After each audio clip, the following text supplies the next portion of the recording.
Welcome to the Tao of Our Understanding Recovery Podcast. In this podcast, we discuss mystical works of literature and how they relate to recovery. We hope you enjoy today's podcast episode. Hello, this is Buddy C. Welcome to the Tao of Our Understanding Recovery Podcast. And Fred conversing with everyone in the chat when we're, or he can't do that now, can he?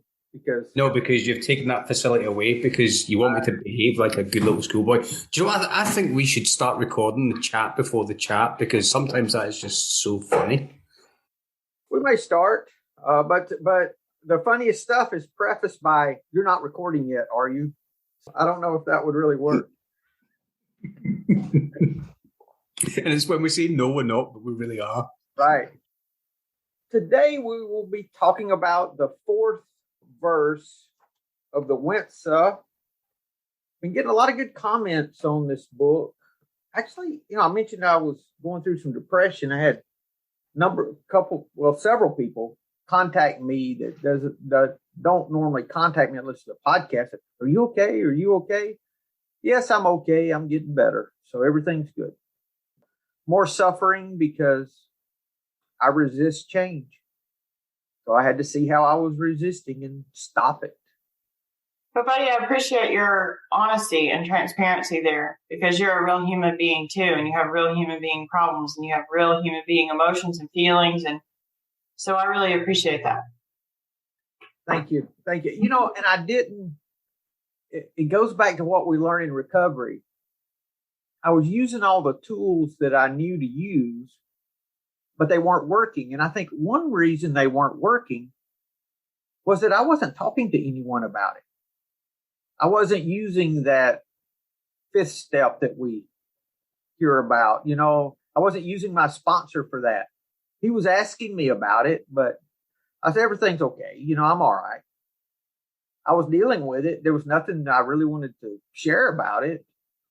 And then I started saying, maybe I need to be a little. This water's, I'm the frog in the water, It's getting warmer and warmer, and I'm not realizing.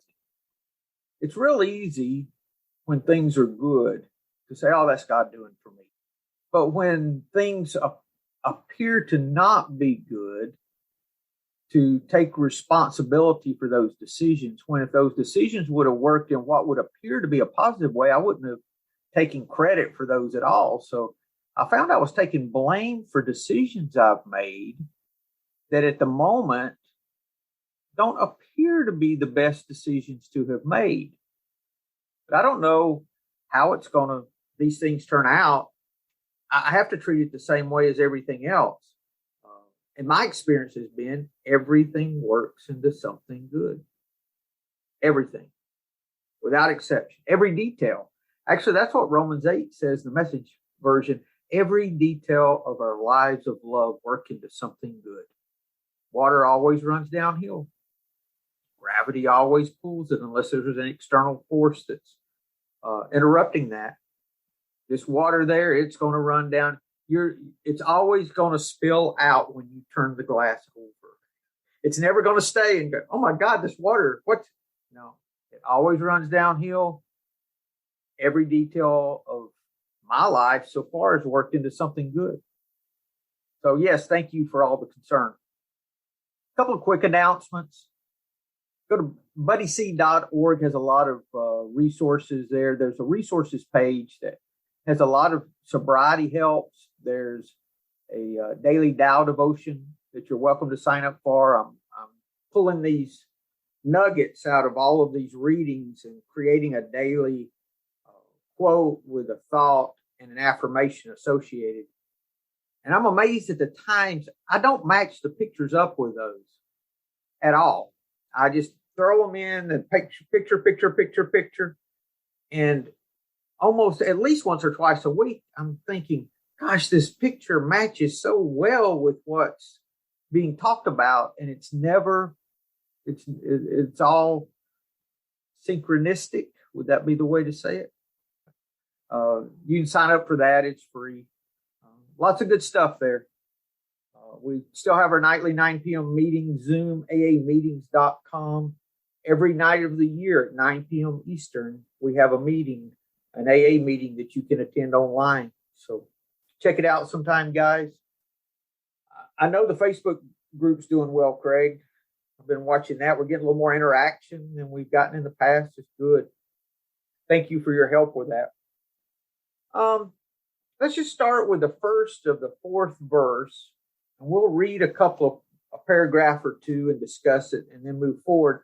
And as you guys have a verse of the Tao Te Ching that you want to talk about in conjunction with this, just speak up and we'll do that. Now you'll notice as we read these, this one starts with Lao Tzu said. So, Lao Tzu's attributed with writing the Tao Te Ching. So other times, though, you'll see that Wen-Tzu, as a person, would ask a question and then Lao Tzu would answer it. In some of the later verses, you see that. Lao Tzu said, Sagehood has nothing to do with governing others, but is a matter of ordering oneself. Nobility has nothing to do with power and rank, but is a matter of self-realization.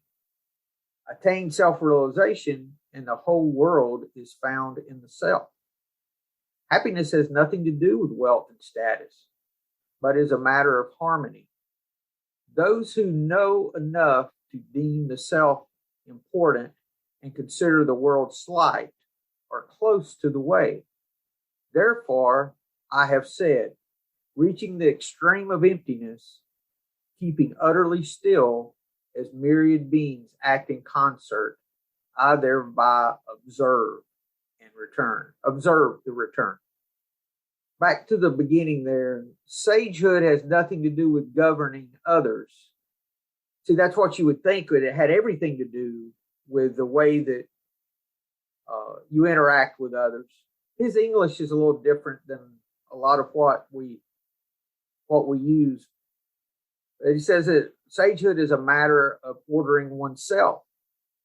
Now, this one's real clear. Nobility has nothing to do with power and rank. I thought that would be all that nobility would have to do with is power and rank. See, this is the paradox of truth here.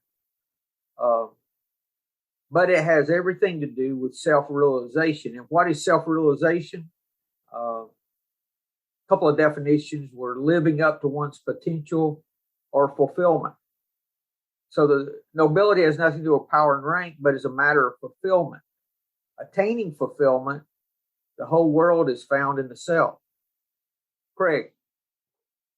So this isn't very Tao related. What is it?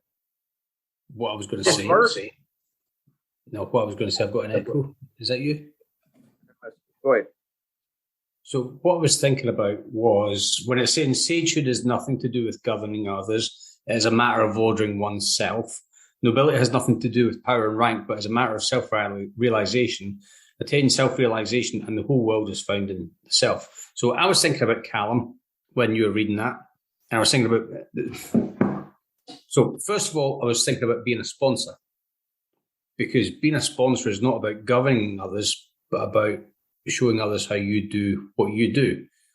So, and it's not about saying, I'm loftier than thou. This is how you must do. The case of, this is how I do things. And it's pretty much the same with being a dad. I don't know if anybody else's kids actually do what they're told. My kids do what I do. They never do what I tell them to do.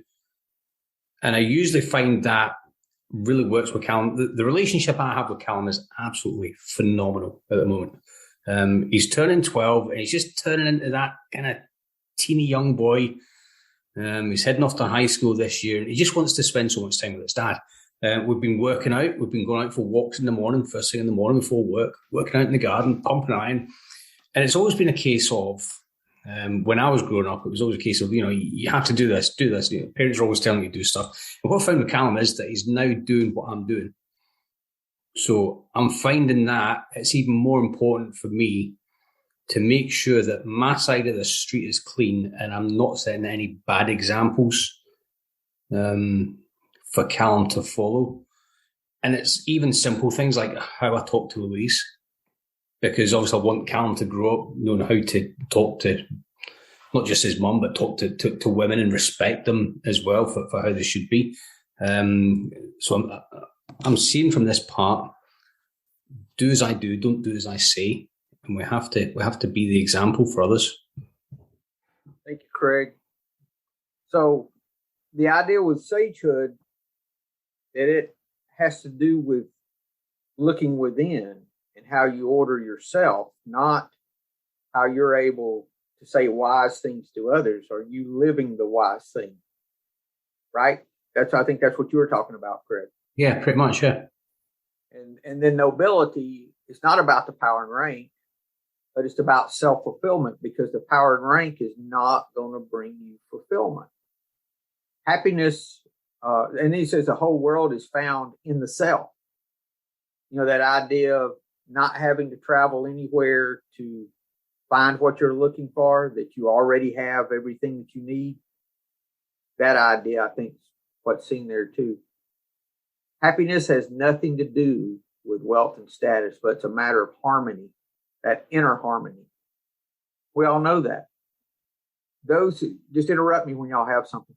Those who know enough to deem the self-important and consider the world slight are close to the way. So judge the self-important. The word deem could mean judge. So in other words, that we don't take the bait of all these external things that are going to make us happy, right? And then he says in the next phrase, reaching the extreme of emptiness, keeping utterly still, as myriad beings act in concert, I thereby observe the return. In other words, he's observing his life. He's not having to put forth the excessive effort, because he's looking within, and in that stillness, he can see all things. Aren't we taught that in recovery with pause? I mean, that's what pause is doing for us. It's getting us to turn that light around and be still. I was looking at the 13th verse. I'm going to read Stephen Mitchell's version. Success is as dangerous as failure. Hope is as hollow as fear. What does it mean that success is as dangerous as failure? Whether you go up the ladder or down it, the position shaky. When you stand with 2 feet on the ground, you will always keep your balance. In other words, there's no security in success. What does it mean that hope is as hollow as fear? Hope and fear are both phantoms that arise from thinking of the self. When we don't see the self as self, what do we have to fear? See the world as yourself. Have faith in the way things are. Acceptance, right? In the way things are. Love the world as yourself. Then you can care for all things. We get what we give, right?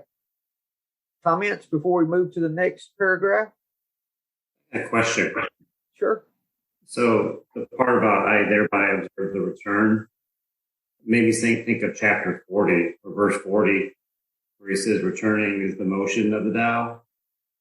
I'm having a trouble conceptually thinking what that means. I'm wondering if that's connected to that. Like you can start seeing that motion. Yeah, what does return mean, right? Maybe it's that idea that everything has its season, that there's always a cycle. There's a cycle to everything. Returning is the movement of the Tao. Yielding is the way of the Tao. All things are born of being. Being is born of non-being. That's Mitchell. How about McDonald with that? All movement, this is the 40th verse, all movement returns to the Tao. Weakness is how the Tao works. All of creation is born from substance. Substance is born of nothingness. Dennis? Yes, it's really good. The way I saw the last line, as mirror begins act in concert, or thereby observe the return. I kind of related that to the meditation part. So I'm getting into the world of form when I get lost in my thoughts, and I can observe my thoughts, and I return to my true self when they disappear, the emptiness. That was kind of how I found out. And again, that is the reality of this present moment that I can return to all the time, which is, some people call it home, right? Just right here, right now, and that is so peaceful. That was all. A lot of folks have issue with the hope being as hollow as fear. I think, like fear, it's an aspect of hope, because I hear people say that fear is healthy. Well, respect is healthy. I can, if I have a fear of stepping in the road and getting hit by a car, I'm not going to take a nap in the middle of the road, but I don't have to be motivated by fear with that. That's not the kind of fear I'm talking about. I'm talking about the self-centered fears that ruled our lives for years and years, that we finally started getting some freedom from when we got in recovery. Now, hope, when I first came to recovery, I got hope in the first meeting that it would work for me. That's a good hope. But if I'm not accepting my moment, where the way things are right now, and I'm hoping they're going to change, that's the kind of hope that's as hollow as fear. Amy? Yeah, I think it might have finally just made sense to me, because I've been one of these, right? That they're like, what do you mean hope is bad? What? But either one of those things takes me out of the moment. It also prevents me from taking any action to get there. I can sit here. My mama used to say, shit in one hand, wish in the other, see which one fills up, same thing. If I got hope in one hand and fear in the other hand, what good is either one of those things going to do? What action am I going to take to get to that place that I'd like to be, or to not be in that place that I'd like to be? So yeah, each one of those things can take me out of the moment and prevent me from taking action. Wow. Thanks for bringing that up again, buddy. Yes, ma'am. Yes, Mitchell back in 13 said, last stanza, see the world as yourself, have faith in the way things are, not have faith that they will change. I think the harmony is in the acceptance of the moment as it is. That's harmony with the moment. If I'm in yesterday or tomorrow, I'm not in harmony. I'm not in acceptance. And that doesn't mean that we have to approve or if it's a bad situation of some type that you can't take action, but you can even see what action to take until you accept it as it is.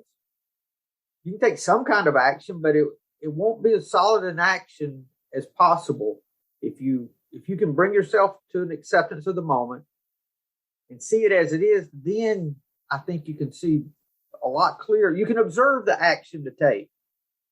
Yeah, that's good. All right, next paragraph. The way, the way is talking about the Tao. And then in a minute, we're going to talk about real people. And real people are people following the Tao. So those words are talking about the Tao. The way molds myriad beings, but is ever formless. Silent and unmoving, it totally comprehends the undifferentiated unknown. No vastness is great enough to be outside it. No minuteness is small enough to be inside it. It has no house, but gives birth to all the names of the existent and non-existent. Real people embody this through open emptiness, even easiness, clear cleanness, flexible yielding, unadulterated purity, and plain simplicity, and not getting mixed up in things. Says all those words, and not getting mixed up in things. Their perfect virtue is the way of heaven and earth. So they are called real people. That's the sage, in other words. And that's really a description. Well, this whole verse really, I think, is a description of the man of Tao, the person of Tao, people following this way. Open emptiness, even easiness, clear cleanness, flexible yielding, unadulterated purity, and plain simplicity. If you don't understand that, just don't get mixed up in things. Real people know how to judge or deem the self great and the world small. They esteem self-government and disdain governing others. They do not let things disturb their harmony. They do not let desires derange their feelings. Concealing their names, they hide when the way is in effect and appear when it is not. They act without contrivance, work without striving, and know without intellectualizing. Is that right? Can you say that for me, Craig, please? What were we trying to say? Are you here? Are you off doing something else again? No, I'm everywhere all at once. Intellectualizing. Intellectualizing. Yeah, Well done. I got it. Thank you. This is really good. Now, he's talking about real people doing the things that he was describing for the sage and all these others, right? So they know how to judge the self great and the world small. In other words, they know how to look within and all the things of the world, not to focus on that, but to focus on their inner qualities. They esteem self-government and disdain governing others. Okay. And they don't let things disturb their harmony. In other words, they don't lose their peace, right? What's our big, Amy, you haven't got us a big book quote yet. I'm going to beat you to it today. Good, because I'm hung up on this. Real people know how to deem the self great and the world small. They esteem self-government and disdain governing others. I mean, I get the disdain governing others, but does that just mean like I'm only responsible for myself and my actions and my behaviors? I'm not involved. I guess I'm dissecting this too much. Because I get, and let me just go further. Deem the self great. I just feel like that's freaking egotistical as hell.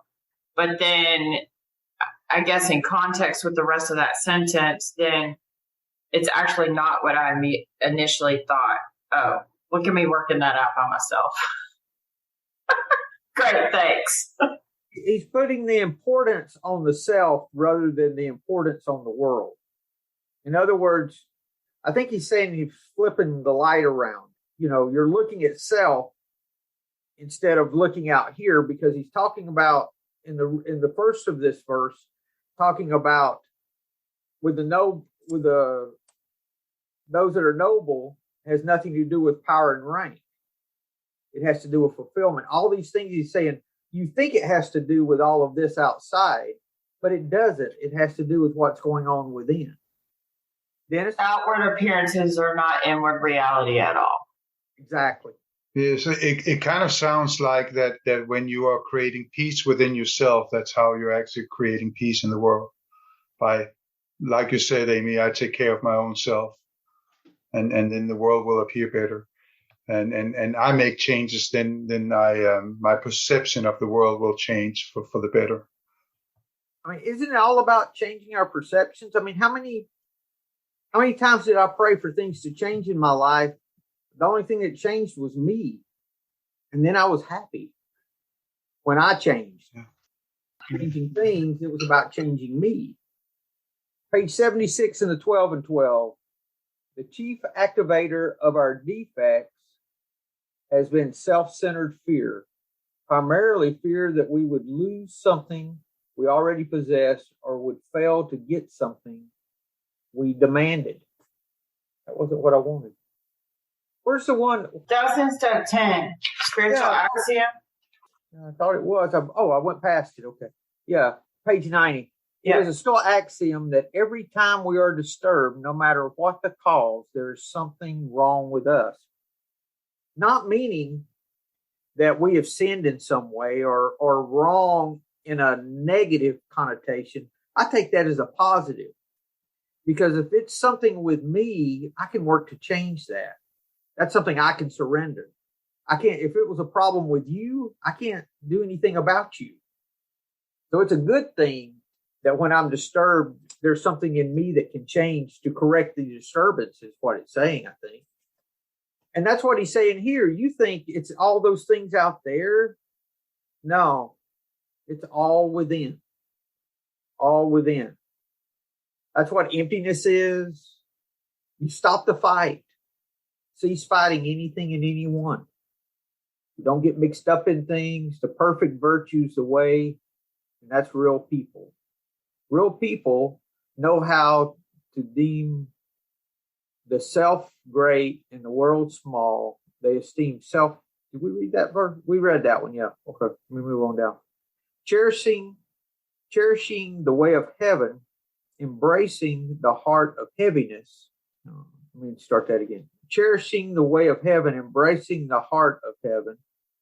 They breathe darkness and light, exhaling the old and inhaling the new. They close up together with darkness and open up together with light. They roll up and roll out together with firmness and flexibility, contract and expand together with lightness and dark. They have the same mind as heaven, the same body as the way. Nothing pleases them, nothing pains them, nothing delights them, nothing angers them. All things are mysteriously the same. There is neither right or wrong. That's heavy. Comment? Oh, Dennis? Yeah, I can't let that one go, buddy. The only one that I actually really enjoy about this one is that there's no right or wrong. I'm kind of raised when you get to that point that you don't get caught up in what's right or wrong, because all the other things to my human mind sounds pretty freaking boring, right? There's no excitement. There's no nothing. It just is. And that can really, with the human eye and what we used to know, is just like flat and nothing, right? Until you really understand the power of it behind it. And it's not saying, to me, it's not saying, well, you're going to be nothing and you're going to be boring and it doesn't matter. Nothing, all is vain. It's not that despair. This is what he said earlier, where he said, I thereby observe and return. He's talking about how he's just with life. He's accepting what's coming along, and he's just going with the flow. He's not fighting. He's just going with. He's standing on what is already moving, like we talked about with the man of doubt. That's what I'm saying. It's kind of the ego fighting that, because the ego wants the disturbance and not that peace and quiet where you even are more than or less than all the time. So that's pretty good. Thank you. I've got a good example of that, actually, that happened just before the meeting. I had a friend call me, and he was all upset about something, and he asked my opinion. I said, I'm not getting involved in that. I'm not interested. And I was fine. He was upset, and I didn't allow myself to be taken off by it. And that's an aspect of this. He's just not buying into those extremes. Yeah, exactly. Physician, heal thyself. Thanks, Lou. This is my favorite story is actually what you're saying there. I think it was Russell Brand that you've been talking about. He found the number to Eckhart Tolle, and he had problems with his girlfriend, and he called him up privately, and he started disturbing us. And the enlightened mouse, as you call him, he's saying, I'd rather if you just didn't call me, because I don't want that disturbance, which is pretty good. You could say, this is not for me. I don't get anywhere with this. And he didn't get caught up in either direction, the direction of having to please him or the direction of not, either of the extremes. Exactly. That is so good. And that's what that paragraph before, I think, is talking about, rolling up and rolling out together with firmness and flex, going through all those things. It's just going with what is in the moment, accepting every moment as it comes along. Those who are physically injured by the tortures of extreme climatic conditions find that the spirit is suffocated when the body is exhausted.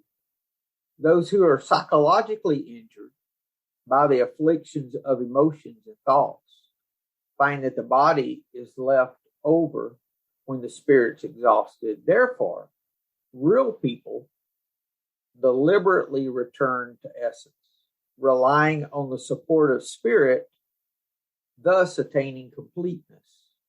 So they sleep without dreams and awake without worries. There's that word return again, Carrie. Return, I think, too, has a lot to do with surrender.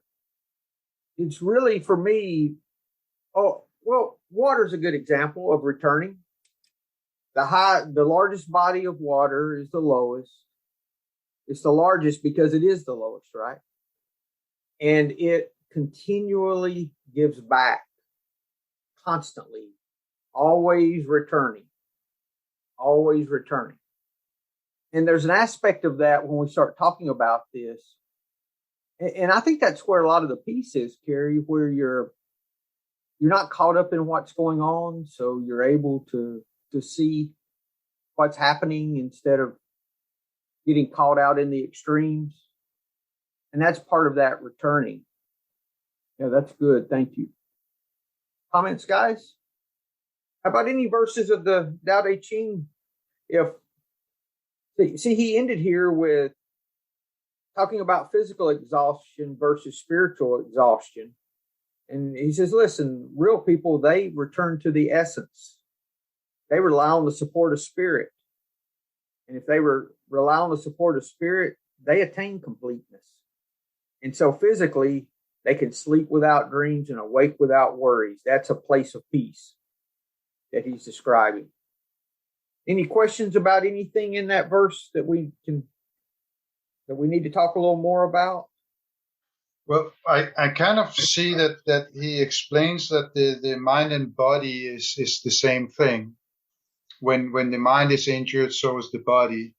And I actually just listened to a podcast where they were saying that when you are challenging yourself physically by doing something, it's not just that your muscle groups and your muscle memory, it's also your emotions and your head that's getting better, right? So it really is connected. It's just not the mind and body like it's two separate things. That kind of builds that up there in the end of the last paragraph. That's kind of like one of David Goggins' theories, Dennis. That your body feels like, your brain thinks that when you're out doing these long distance runs or like workouts or whatever, and your brain's thinking, right, that's it, I've had enough, but your body can keep going for hours afterwards. I think he calls it you've still got like 40%. You've still got 40% reserves left in the tank for actually finishing the exercising that you're doing. And I think that's why a lot of us hit that wall. Like we're going for that run, we're like, oh man, I can't do this anymore. And then all of a sudden you find that you can because you stop listening to that voice in the head. That's it. We had a staff sergeant in the army that said that you can do 20% more than you think you can, and about 80% more than your mama think you can.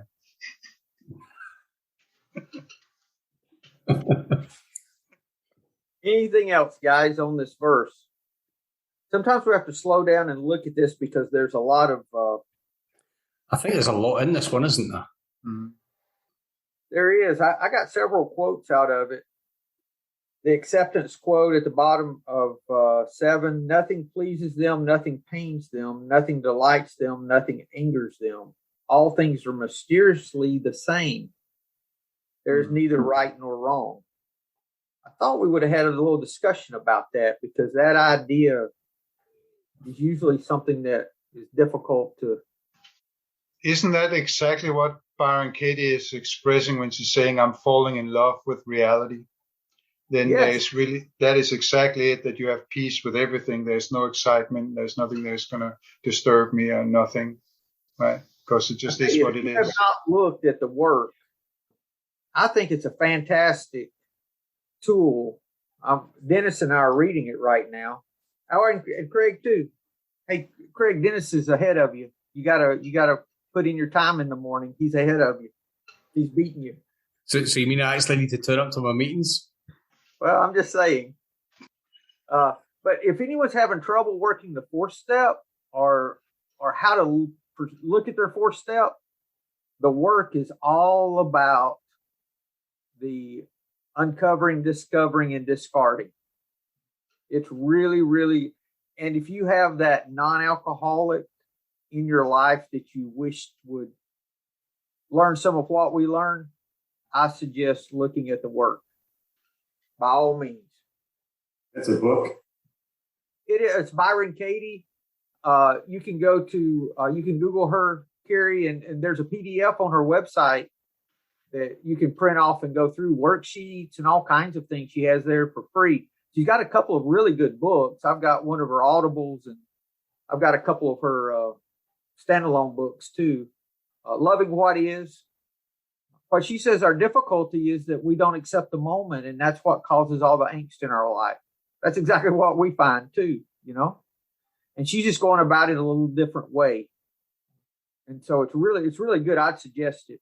I'd suggest looking into it. Now, don't take it and give it to someone who, you know, I don't know. Don't impose it upon your non-alcoholic relatives. Hey, buddy, I already gave it to my wife. I'm thinking if she's seeing this, she will realize there's nothing wrong with me when she makes her inventory. I'm working on that as well, because it can't just be me. Oh, Lord. Okay. Anything else in the verse before we go to the Tao Te Ching, guys? Yeah, wait, because I think I finally, I might be starting to understand. Good. I've been a little lost. I'm not even going to lie. I've been a little lost. Today's it's hard for me to focus. I have those days too. I hope y'all understand. But anyway, that last little part, nothing on 7, nothing pleases them, nothing pains them, nothing delights them, nothing angers them. All things are mysteriously the same. There's nothing right or wrong. That did take me back to earlier in the conversation you were talking about the pause, right? Well, that's at the bottom of page 87 of the big book. As we go through the day, we pause when agitated or doubtful and ask for the right thought or action. We constantly remind ourselves we are no longer running the show, humbly saying to ourselves many times each day, thy will be done. We are then in much less danger of excitement, fear, anger, worry, self-pity, or foolish decisions. We become much more efficient. We do not tire so easily, for we are not burning up energy foolishly as we did when we were trying to arrange life to suit ourselves. That's exactly it, Amy. This is another language saying the same thing. That's all it is. Saying let go or get dragged. That's what it's saying. Yeah. Y'all think that all spirituality, I've got this, I'm beginning to think that everything's spiritual, no matter what practice you're practicing. The goal, I think, ultimately is to get us to the moment. You know, I went to church when I was a kid because I thought I was going to go to hell. So I had to, you know, I wanted to make sure I got my insurance card, you know, that I got into heaven, you know, when I died. And it really was more or less that. But I'm realizing all of these different practices, all they're doing is, if it's a compassion, love-based practice, whatever it is, that's bringing us to this moment, exactly what they're talking about here. Returning to the moment. Any verses in the Tao Te Ching you guys would like to discuss before we close that spoke to you in this? How about 4? You know, I'm going to the Ron Hogan translation. How much Tao is there? More than you'll ever need. Use all you want. There's no, I lied. It was 5. 5 is really, really, really what I meant to read, because 4 was not right. Tao is neutral. It doesn't worry about good or evil. The masters are neutral. They treat everyone the same. Lao Tzu said, Tao is like a bellows. It's empty, but it can help set the world on fire. If you keep using Tao, it works better. If you keep talking about it, it won't make any sense. Be cool. Thank you, Amy. Anyone else? I was thinking of verse 80 when they were talking about being fulfilled already. People enjoy their food, take pleasure in being with their families, spend weekends working in their gardens, delight in the doings of the neighborhood. And even though the next country is so close that people can hear its roosters crowing and its dogs barking, they're content to die of old age without ever having gone to see it. Not to mean that you shouldn't travel, but to mean there's nothing there that's going to fulfill you. There's nothing there that you have to make you happy. That geographical cure that we talk about sometimes, or we must go to this destination and then, we'll achieve some enlightenment of some type. There's a lot of spiritual practices that do that, pilgrimages and those sort of things. They're saying the contentment is within, like everything else that we see. I feel like Lou said that he was tired of hearing himself talk. I feel that way too, Lou. And what we may do next week, like verse 5 is real short. We may go ahead and read into verse 6 next week. Maybe do 5 and 6 together. I don't know. We'll just keep going as long as we need, as we get into these shorter ones, because we have some that are, we may talk about 2 or 3 or 4 in a day. Depends on where the conversation goes. Anything else before we close, guys? Everyone good? I'll tell you something I would do, Carrie. I would go, and I may do this too. Take the PDF of the book and word search return and go through all the quotes in the book. That's a great thing for having the PDF on books like this, and the Tao Te Ching online that we use, where you can do a control find and look for words and where they repeat. I do that a lot in word searches. I have the big book and the 12 and 12 and 12-step sponsorship on in a PDF, and do the same thing with it too. And I can find any quotes that I need or want to hear. So where did that come from? And look those things up. We have some good resources. So I'd be curious if you went through the returns, if that sheds some more light on that for us. Let us know if you find anything. Okay. Yeah, I don't want to do that, but I'm going to do it tomorrow. Thank you, buddy. Yeah. All right, guys. Well, if there's nothing else, y'all have a great week, and we will see you next week. Hello, this is Buddy C. I wanted to make you aware of several recovery-related resources that I've posted in the episode description. These resources include a list of recovery podcasts, a free sober meditation app, daily recovery email, shared Google recovery calendars. Hope you put some of these resources to use and have a great week. Thank you for listening to the Tao of Our Understanding Recovery Podcast. If you enjoyed this episode, please share it with your friends in recovery.